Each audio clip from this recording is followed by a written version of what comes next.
You have a message. না, আমি Messenger, WhatsApp বা SMS এর কথা বলছি না, বরং এমন একটা মেসেজের কথা বলছি যা বুঝতে পারলে আমরা আমাদের জীবনের উদ্দেশ্য বুঝে যাব। এই যে মোবাইল স্ক্রিন সোয়াইপ করতে করতে এই ভিডিওটি আপনার চোখের সামনে আসলো, আপনি সোয়াইপ করা বন্ধ করে কিছুক্ষণের জন্য এই কথাগুলো শুনছেন, এটাই প্রমাণ করে যে আল্লাহ আপনাকে ভুলে যাননি।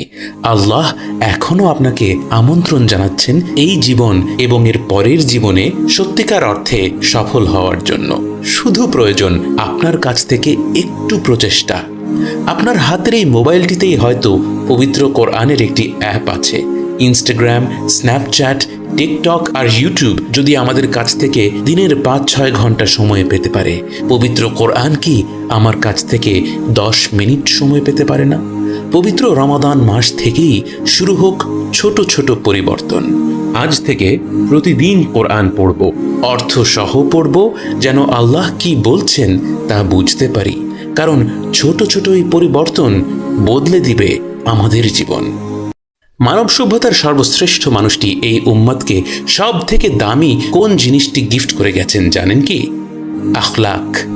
আখলাক কথার অর্থ শুধু মানুষের ব্যবহার নয়, আখলাক কথার অর্থ চরিত্র গঠন।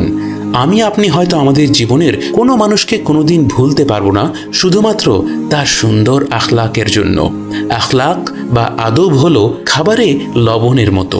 লবণের তারতম্য যেমন কোনো ডিশকে সুস্বাদু বা বিস্বাদ করে দিতে পারে, তেমনি অনেক জ্ঞানী ব্যক্তিও আখলাকের অভাবের কারণে মানুষ থেকে বিচ্ছিন্ন হয়ে পড়ে। আসুন আজ থেকে নিয়ত করি, কারো অর্থসামাজিক অবস্থা নির্বিশেষে সবার সাথেই আমরা সম্মান দিয়ে কথা বলবো। রিক্সা চালকের সাথেও আমরা আদবের সাথে কথা বলবো। আবার কোনো রেস্টুরেন্টে খেতে গেলে সেখানকার ওয়েটারের সাথেও আমরা সুন্দর ব্যবহার বজায় রাখবো। আর ভালো ব্যবহার শুধু বড়দের জন্য বা সমবয়সীদের জন্য না, ছোটদের প্রতিও ভালো ব্যবহার বা সম্মান দেখানো প্রয়োজন।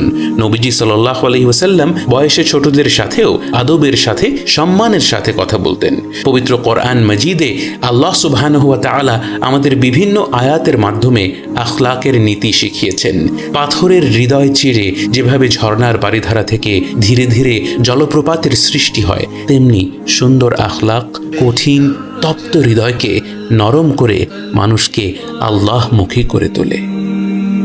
ومن اليقين النور بيض جوانحي فوق السحاب